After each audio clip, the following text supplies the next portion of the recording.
What is up, ladies and gentlemen? What is up, ladies and gentlemen? It's your boy, D. Cooliante. I got my right-hand man, my left-hand man. You already know who he is, man, Mr. Hilarious Darius. And just in case you just wasn't aware, you are now tuned into the episode DD Experience. I kind of messed that up, but you're not tuned into the DD Experience podcast, man. Welcome, everybody. Welcome. Clap it up. Clap it up, baby. Clap it up. What's up, big dog? How you doing, sir? Always such an inviting and electric energy that you start the podcast off with. Even though I kind of messed that one up, but it's okay. Yeah, you messed every other word up, but it worked out. Well, brother, you doing all right today, man? I'm doing good. We off to a pretty early start. Well, it's the middle of the day, so it's a good start right now. Yeah. But I'm doing pretty good. Got a lot of stuff to tell you. Got a lot of, we got a good show in store for the people. Exactly, so, like we always do. So, I'm gonna give you the floor because you gave me some good insight on what we're gonna be talking about today. So, I'm gonna give you the floor, man. Go ahead and give it to us. All right, sir. Well, thank you for letting me have the floor. But no, I want to start off by telling you this story that happened to me earlier this week. So it ties into something we talked about in the previous episodes. But I got to this place, right? And it's early in the morning and I'm parked and there's nobody parked next to me. So I'm sitting there, I'm there kind of early and we got to get, screened in or whatever. So whenever I get somewhere early, I pull out my phone, I start reading a book or whatever the case may be. So I'm doing that. So I see this car park about four cars over to my right. I see the man get out. He goes towards the door and then he starts walking back, right? So I'm still reading my book and I'm kind of paying attention but not paying attention at the same time. So the man ends up like walking behind my car and going this way. And I was like, why is this man so close to my car, right? So next thing I know, this man is opening my door, right? So he opens my door. He has a mask on and his eyes are this big, right? So in this man's mind, our cars look very similar, right? In this man's mind, he thinks I'm still in his car, right? So he starts screaming. He's like, right? So I was like, and I do this thing where, first of all, I should have been the one screaming, right? But I do this thing where like I'm always kind of professional and people always kind of tease me about it. Like, what are you, my banker? Why are you always professional? So I have my mask on and the guy's screaming and I'm reading my little book and I'm just like, hey, how you doing? And he spazzes out. He closes my door, goes to his car, gets in his car, back out, and just drives off. No one I'm looking at him the entire time, right? But what made me laugh is when he opened my door and thought that I was still in his car. There was a moment where I thought, oh, snap, this man might punch me in a seated position, right?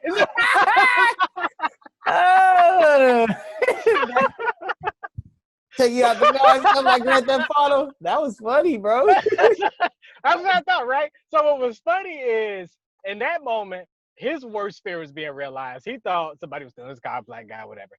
I thought I was going to get punched in the seated position. So there was this moment where both of us was trying not to, like, antagonize the other one, you know what I mean? Like, yeah. But it was just funny because I was like, bro, out of any reason, this is the reason for me to get punched to the seated position. Let me try to see if I can get my way out of it. So you would have been knocked out. He would have had too much cock back. He would have been knocked out, bro. That's funny. That was funny, bro. Like that. I ain't know where I was going with that one. And I'm like, at the same time, I'm like, damn, you in there with your book and stuff? Like, he just like, oh my goodness, he stole my car and got comfortable. It brought his supplies in. He brought his books in. He's trying to educate while he's stealing a car? He's trying to steal my car and go to the library. That's what he's trying to go. Turn in that book that was overdue. I'm sure it was overdue. That's going to tell the police. He had an overdue book. He had an overdue library book in my car that he was trying to steal. I need everything gone. Oh. Oh my goodness, that's funny. So that happened, right? So I've been telling that story all week, getting a myriad of different reactions and people kind of saying what they would have done in situations. People laughing because they kind of understand me as a person, and it brought up this interesting concept of fear, right? So for me, I'm a very scary person, right? I scare easily. That's what I mean. I scare easily. And it's funny because one time me and you, I don't even know if you remember this story. One Oh, I time me think and I do you, remember that story. what? I do remember this story. You ain't gotta ask me if I remember. I remember. We was young in our friendship. I remember this story. Yeah, go ahead and tell the people what happened, sir. Hopefully this may be the same story. You may be remembering a completely different story. But I remember one time we went to a A haunted house haunted together. house. Bingo. Bingo. So wait, Exactly the story you talking about. I'm Bingo. curious to know.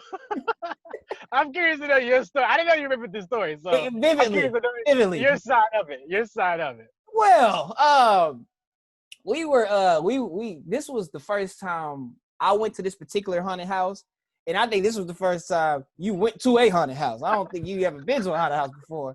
You heard stories about it. Like I heard it get kind of scared. I was like, yeah, this is my first time going to this one. So, bro, we gotta stand in line, and they already kind of scaring people in the line. And I was looking at you. You was just, you was just very. Your eyes was like this. You just looking at me. You know what I'm saying? Just very observant. I'm like, you loosen up, man, loosen up. So I remember, man, they released us into the haunted house as groups, and you were like, yo, I'm gonna just stick, we right, but I'm like, all right, cool, all right, we have to have a good time. I was thinking I'm about to get scared, but I'm about to have a good time. I don't know what you was thinking. So we go in there, man, and I remember, I think there was a guy with a chainsaw, and I remember you jumped on my back, and I was like, why if you don't get off my back, bro? This is not the time and place for this. I'm not Shaggy. You're not Scooby-Doo. I'm not about to carry you through this thing, bro. That's what I remember. You jumped on my back like I was a tree or something. You was trying to climb up. Yeah, boy, if you don't get off me, you was too heavy. I'm going to fall, and then I'm going to be mad. That's what I remember. I remember this story vividly, though. Oh, my gosh. I remember that line when you said, I'm not Shaggy and you not Scooby-Doo. Bro, to this day, I still think about that line at least once every 3 months because it's so funny. Because I really did. Like, stuff, you start thinking about that. Oh, start really creeping in. You're like, that's funny. But bro, I mean, oh God, that's so funny that you remember that. But yeah, man, that was the first haunted house that I went to, and me and my people, we don't do like the horror genre. Like that's just not something we grew up on. It's funny because my mom, we always make fun of my mom because anytime she watching she don't watch horror, but if she watches like a suspense or a thriller, she's so jumpy. And I think I just kind of got it from her.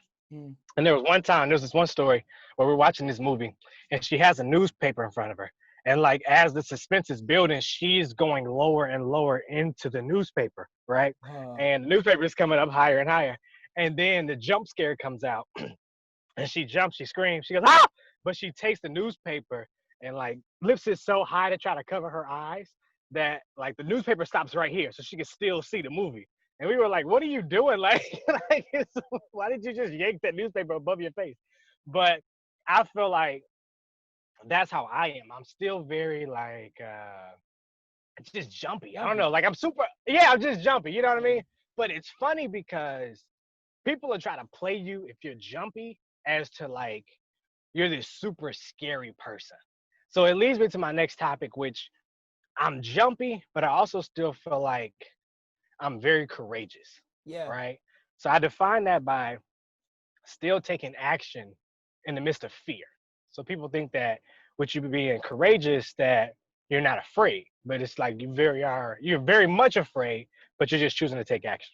Mm-hmm. So you told me that you had a story that kind of ties into this, and I'm curious to know. That was funny that you remembered the house story. Vividly, sir. So I was at work, and recently, man, just the climate of the atmosphere, the America right now. You know what I'm saying? I'm always a little bit alert. You know what I'm saying? Just the climate right now. So I'm at my job, and I'm working in the front of the building. Usually I'm in the back, but I'm working in the front. So I'm doing my thing, and I work next to a hospital, like a Seton hospital, right? So it's kind of busy at the job, right? And this lady runs into our facility, and she's bleeding, right? And she's like, "Oh my goodness, they're torturing people at the hospital across the street." What? and she's loud, and people are staring at her, and she was bleeding. So you can tell, like, she probably like left the hospital. Probably shouldn't have left the hospital, but she probably yanked the IV out of her arm and ran to where we was at. And like, it was like, everybody was like, okay. And like, so we got a guy at my job who's a nurse. He was like, "Hey, just take a seat, calm down," and all like that, right? So as this is going on, I stop what I'm doing. I'm like, hold up, do I have to, like, I'm about to take off my lab coat and go to the back of it, because I don't know if this is the end of the world. I wasn't sure what was going on, like, because when you working for 8 hours in one building, you don't know what's going on outside. Like, is it zombies outside? What's going on?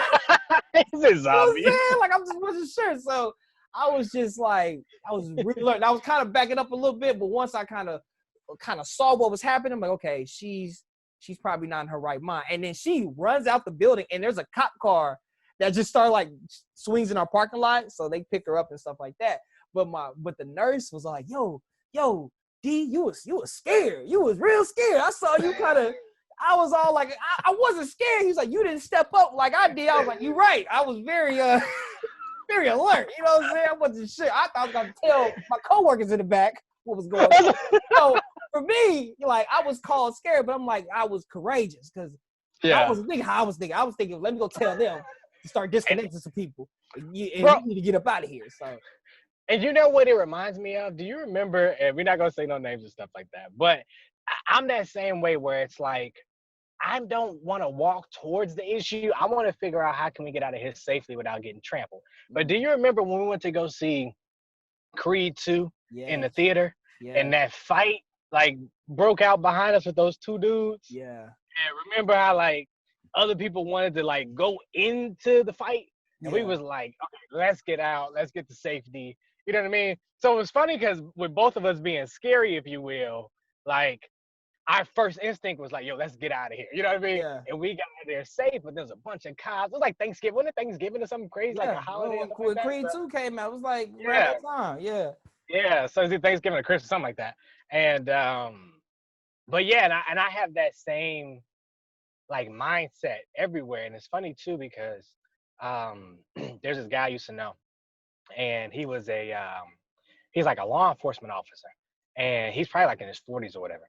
But he's been conditioned to the point to where every room that he walks in, he's always thinking about if stuff hits the fan, and like which angles you can shoot at, which way you need to duck to save people. He was talking about how, like, if there's ever an active shooter situation, always have a belt on. And then what you do is you tie the belt around the door and just pull the door, because when people come in looking to shoot people, they just gonna pull on doors. And if they pull on the door and feel any resistance, they're gonna just assume it's locked and may not try to fight their way in, as opposed to if the door just opens. And I'm like, who thinks like this how he walks in HEB? So if a young thug was in this situation, he's like, I ain't got no belt. Well, I've been sagging all day. I ain't got no belt on me. You're done. You're done. It's too much resistance. That's funny though. Put your pants up next time. The day you decide to wear sweats, trying to impress a young lady. I got on my gray sweats today. But there's an active shooter in here, and you ain't got no belt. That's funny.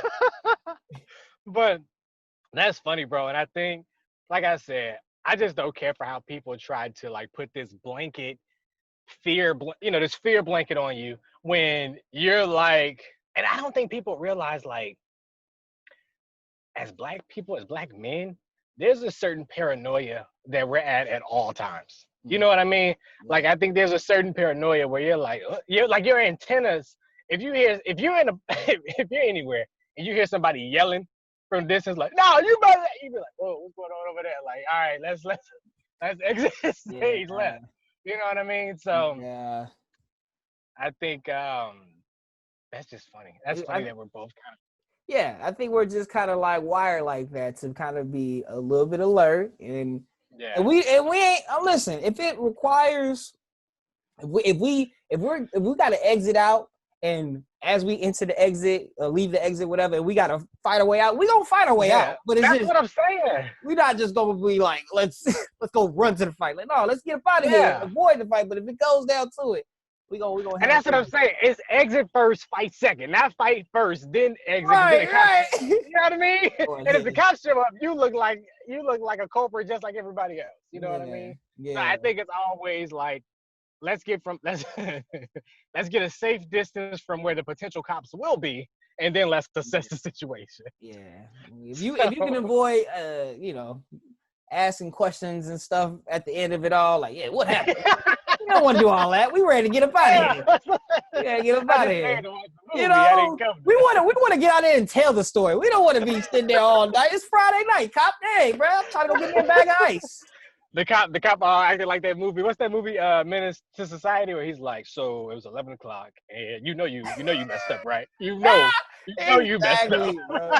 I'm trying to get up out of here, man. So that's why I don't want to stick around, man. Something about to pop up. All right, cool. I'm about to bounce. See the exit. I'm about to get up out of here. I'm like that in every situation. Where it was funny because we went to this restaurant. We were trying to figure out where we wanted to go, and we found a restaurant that was on Riverside. So I drive out there, and when I got out there, the strip mall wasn't lit well enough for me, right? When the last time you been on Riverside, Playboy? I was on Riverside, dog. It wasn't lit. It wasn't lit well enough for me. It's after 7 on Riverside. Boy, what you doing over there? So it was funny because I was like, okay, why all these? And this is where like the bougie side, but also that alert side came in. I was like, okay, why are all these lights out? You know what I mean? And then it was cold the night before, but it wasn't that cold that night. Right. And I seen this dude in this big red puffy like Frank Lucas like jacket. And I was like, nah, see, I can't. It ain't that cold. It ain't that cold for a jacket like that. Yeah, I'm not that hungry for Riverside food. Like, that's a knuckle sandwich if you go in there. They known for that good food on Riverside, but I ain't that hungry. I ain't in the mood for Riverside food. Riverside food? Good. Go get some North Austin food. Let me go somewhere that's a little bit more well lit. You know what I mean? But it was funny because I felt like it was a situation where obviously I'm kind of leaning into, whatever, stereotypes, whatever case may be. But it was also like making a good, like, I was like, yo, I don't want to get out the car because, the car may not be here when we come back. You know what I mean? Like, right. Got a lot of explaining to do. Yeah, I was like, yo, it's too late at night. I ain't trying to do that type of problem solving this late at night. You know what I mean? Now I got an Uber. my phone battery low anyway. I'm not. I don't memorize phone numbers anyway. They stole the car and the charger. You know what I mean? Like, there's a lot of problems you got to begin to solve. You gonna go back to your car. There's gonna be a guy in there reading the book. You're like, hold on, this is actually my car though. I'm gonna have to punch him in the seat position. I don't want to. I want to find the exit first, but I will fight my way through. Oh, that is funny, bro. That is funny. Yeah, man. Yeah. It sounds like you like to do things your way, man. That's what it sounds like. It sounds like you're going against the grain. People gonna be people gonna have something to say about how you do your thing, but you do your thing your way. Which leads me to the next topic at hand, which to the audience, I'm sure we've mentioned this throughout the previous podcast, being authentic and things like that. I just want to kind of come back to that, which is doing things your way.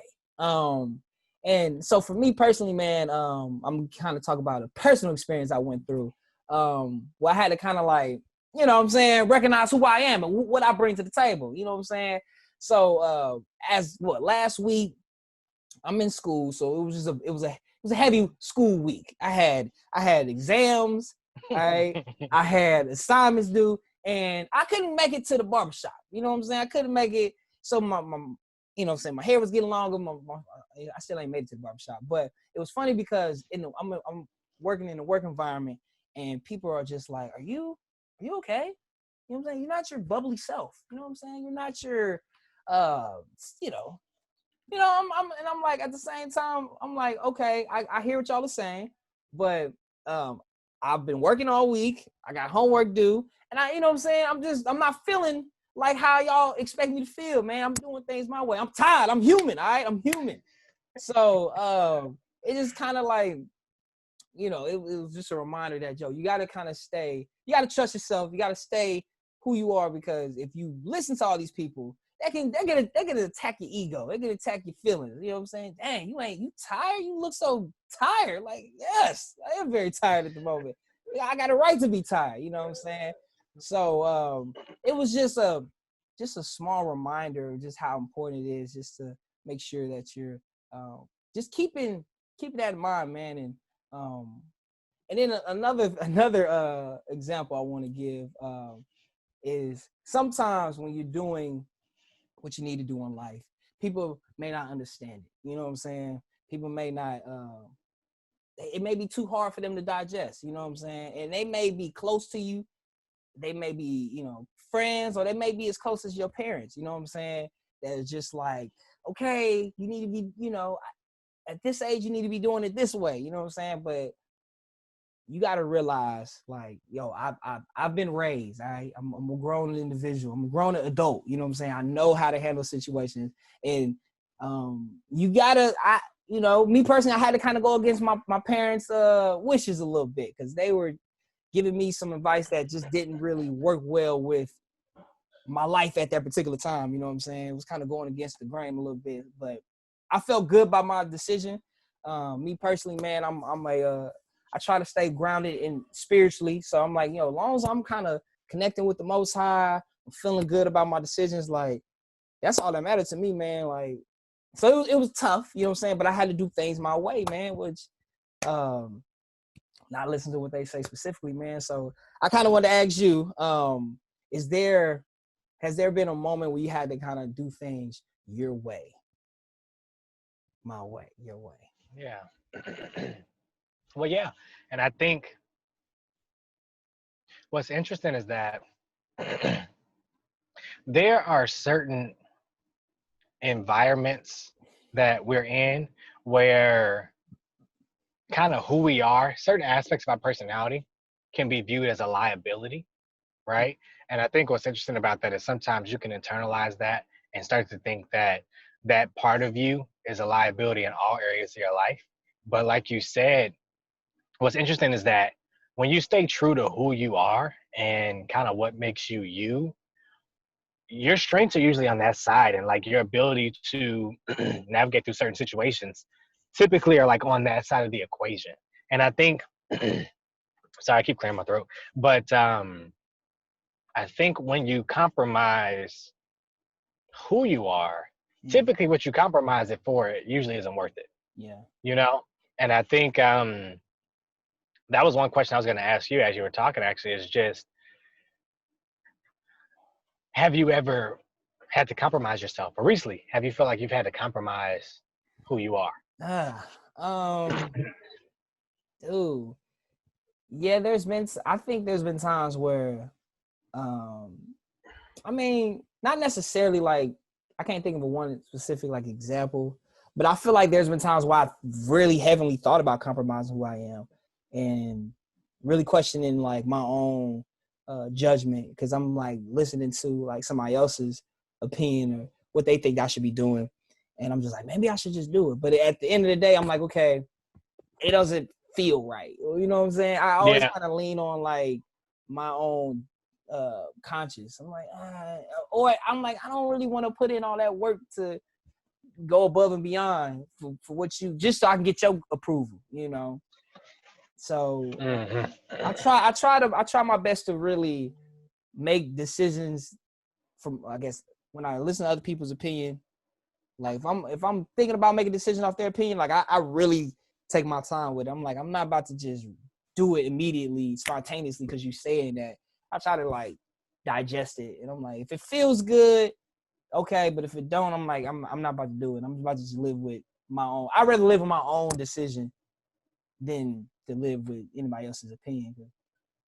Everybody doesn't really know what you're going through at that particular time. You know what I'm saying? So they just kind of taking a step back and just trying to fix your life. I'm like, that doesn't necessarily work like that. You know, this is my advice for the audience, man. As I get older, this is kind of what I'm learning. But right now, the shoes that you're in, like God made you for this moment. You know what I'm saying? Even though your parents have, mean well, and whoever, your friends or whatever mean well, nobody can live in your shoes, man. You know what I'm saying? Not even your parents. That's why God made them for their generation and not for your generation. You know what I'm saying? Now, definitely listen to them, honor them, or your friends or whatever, but make sure that decisions that you make are from the heart, man, from your own decision making. So that's my gift for y'all, man. That's some game for y'all, man. Remember that. Yeah. Yeah. Nah, man, that was well said, because I think like you said, this generation, we're faced with certain challenges that the previous generation, the generation after us, don't have to deal with, that are unique to our group, our age group. And I think our values are different too. What we value as a generation is different than what the generation before and after its values. And part of that is circumstantial. Part of that is the burden that we've had to carry as a generation compared to other ones. But also the technology that we have available to us has made our values change. Yeah. You know? And we do things our way. And it's funny because that's the only thing we really can do. Because you can live somebody else's life for you, but then at the end of the day, you may not be happy. Yeah. And I think, but they gonna is be it happy. worth? They'll be happy. They might. Have you seen Deontay's life lately? He's doing pretty good. Guess who had their hand in his life? That was me. A lot of that going. A lot of arm folding. A lot of wrist. A lot of wrist.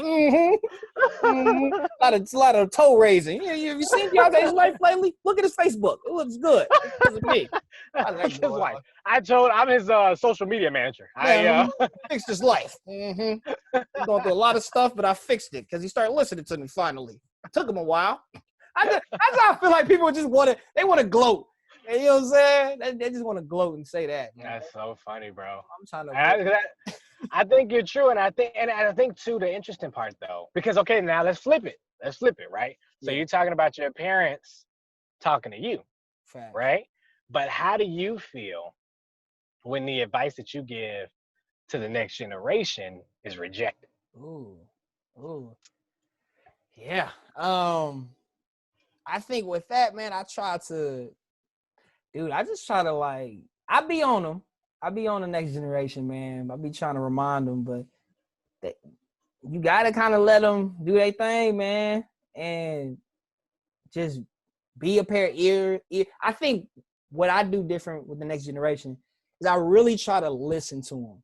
I really try to do my best. Okay, tell me what's going on. What do you want out of life? Tell me what's going on, and I can tell you how I can help you. And you can take it or leave it, but I think that's what I do. That's kind of different from the previous generation. Previous generation, you tell them, and they're just like, "Oh, I'm not listening. This is how you can solve your problem." This, you know what I'm saying? Whereas versus like for me, I'm like, "Okay, what's going on? Okay, what do you like? What's in your world right now? What can you do to kind of like make your dreams come true?" And I kind of like put it. I give them the tools, but I kind of like show them how they can use the tools. Like, okay, if you want to do this, okay, maybe you should use your phone and look up this, you know what I'm saying? Or stuff like that. And I try to really be patient. So it does happen though. Well, and it's interesting because you pretty much sounds like you don't give them this one size fits all solution. Yeah. How did it's more of a game that I get this tall tea of Subway.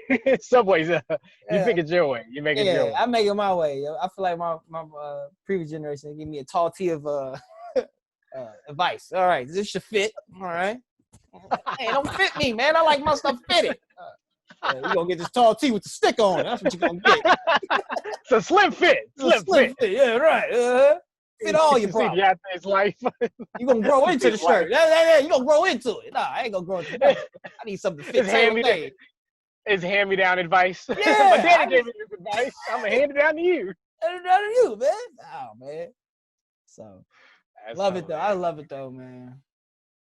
That's interesting. Well, that's interesting because it actually helps me segue.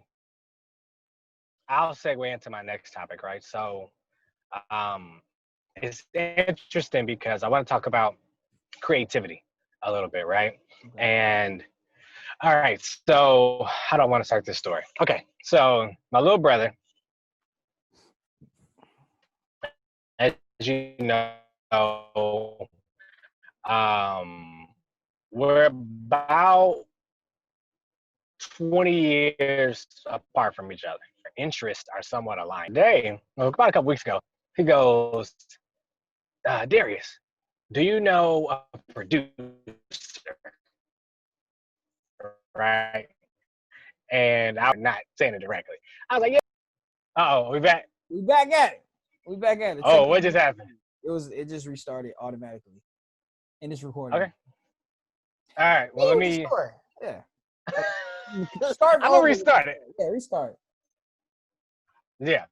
So, we're talking about creativity right now. We had some technical difficulties, but we're back. And I was talking about how me and my little brother. So me and my little brother, we're about 20 years apart. And we finally got to a point where our interests are starting to align. So he asked me, he said, hey, Darius, do you know any producers? Right? And I was being modest. And I was like, I was talking about myself without, directly talking about myself. And I was like, yeah, I know a couple. I'm talking about me, myself, and I. And he's like, okay, because I want to produce this show. I want to produce a animated show. It's talking about the power of being siblings, the power of friendship, the power of all this other stuff. I need some help. I've written about 3 episodes, but I need help kind of developing the story arc, right? And I was like, okay, whoa, what are you talking about? What have you been watching, right? But I'm excited because right? I'm like, yo, I went to school for this. Like, this is cool. So we sit together, and his whole little workstation is set up like Tony Stark. Like, he got a giant TV on the screen. He got a couple tables. He got a little, it's a very creative space, right? Yeah. So he's writing his episode, and it's episode 4. So I'm like, okay, well, catch me up. What happens in the story up until this point? So he's telling me. And I said, okay, Josh, well, with this next episode, I want you to take this line here, and I want you to take these postcards and write 3 possible solutions of what could happen next. Right? And then we'll talk about it, and we'll kind of go from there. So he's like, all right, cool. So he writes 3 different options. And but to see the level of creativity that he had, like as a child, and how uninfluenced it was by people telling him he can't do something. You know what I mean? I really admired that childlike ability to create without thinking about how it's going to get done. Like, he's not thinking about money. He's not thinking about production costs. He's not thinking about any of that. He doesn't need to, right? He's just like, I have this great story I want to tell, and I want to get it out to the world, right? And it was just a really cool experience. So it actually like really inspired me to get back into creating stories myself. And I stumbled across some old scripts that I wrote like 4 or 5 years ago. And they were very timely. Like, they still kind of resonate today. And it was just very inspiring, right? So one question that I have for you that I've been saving for the podcast is, what's one thing that you've always wanted to do that you haven't, but that you would like to accomplish in a year's time? Well, man. Okay. Just like that. Just give it to the people. So okay. So I'm working. I want to work on. So I like to write. I like to write poetry. That's you know. So, anyways, I was about to tell a joke, but no, I like to write poetry, man. So, and I ever since I read like Tupac's poetry book, I've always kind of admired it. I was like, I want my own version of this. So, I think so I want to get a book published, some poetry published. You know what I'm saying? Like very chicken soup. You know, the book Chicken Soup, like just different stories. You know what I'm saying? I want to kind of like do that with poetry. You know what I'm saying? Some short, dope poetry. Give me about like 70 poems to see if I can get that thing published. And I think it'd be dope. I think it'd be something I can accomplish. Once again, I do love to write. And it'd be dope, man. Pass down, you know what I'm saying? Sell a couple copies, you know what I'm saying? I think it'd be dope. I think that would be something fun. Yeah. That's something I want to do walking into 2021. Get some stuff, get some poetry written, man. About 70, 80 poems, bro. You know what I'm saying? So, yeah. That's yeah. Interesting. Yeah, I think my answer to that is I would love to produce an animated project. Okay. So I don't know if necessarily like a web series or if it's just like a one-off animated project, but I was actually looking up animators like in our city earlier today. And I'm gonna probably start, calling them, reaching out to them, just trying to get an idea of what it would be like to take that dream and make it a reality. But that's something that I've always been gravitated towards as a kid. So I can't draw, right? I can't draw. I can't animate or anything like that, but I can develop great story ideas. And I think with the background of being a comedian and stuff like that and knowing how to structure jokes and stuff like that is super helpful. But that's something. And I think also too, just with my little brother, I would love to produce like the show that he's trying to develop. Like I would love to bring that to life because I think that would be cool for me because I'm check marking off a dream of mine that I've always wanted to do, but then also for him to be able to show him at an early age, like, yo, it can be done. And it was so funny too because when he was writing his script, he like misspelled like every other word, right? And I heard my mom going there, and she was like, "How you gonna sell your script to Tyler Perry and you can't spell?" But she was just kind of like giving him a hard time, whatever. But it was funny because like it was funny because it was like, yeah, went through the hardest process of getting his idea on paper. Right. You know what I mean? And helping it, bringing it into reality. So that's been very inspiring for me this week. So I've definitely been more focused creatively in that regard, searching different stories, searching different avenues and stuff like that. But for me, that's something I would like to accomplish within like a year's time. That's dope, bro. That's dope. Sound like a time capsule. We're gonna be able to look at this a year from now, this episode. Yeah. So, it'd be interesting. And I don't know, man, even taking some of these podcast episodes and animating them. That might be the start of it too. Listen, you giving the people a lot of game, bro. Giving them a lot of game, man. Yeah. Yeah. That's that. No, let's take over, man. They missing us. They missing us in this entertainment world. Yeah. Get some t-shirts going. We get some. I'm just teasing. Just start doing like the whole. I ain't teasing. Shirts that would be cool. Yeah. You can do the t-shirt thing.